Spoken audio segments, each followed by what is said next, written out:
তো আজ আমি হিবিকাস ইংরেজিতে আর বাংলায় যে বলে জবা ফুল, তো সেটা ড্র করেছি। তার জন্য একটা সার্কেল বানিয়ে নিয়েছি ফার্স্টে, তারপরে এরকম চারটে পাঁচটা এরকম বানিয়ে নিয়েছি লাইন।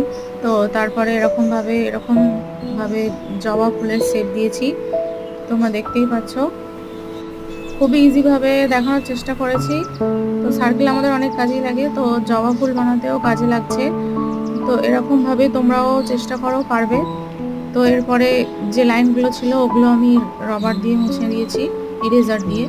তো তারপরে রেড কালারটা এরকমভাবে দিয়েছি, আস্তে আস্তে ভাবে সবটাই পুরো এরকমভাবে বানিয়ে নিয়েছি। তোমরা দেখতেই পাচ্ছ, তোমরা এরকমভাবে ট্রাই করো। দেখো কি সুন্দর কালার এসছে। তো এরকমভাবে পাতাগুলোও বানিয়ে নিয়েছি। তো আমার ড্রয়িংটা কেমন লাগলো কমেন্ট করে জানিও, ভালো লাগলে সাবস্ক্রাইব করো চ্যানেলটা।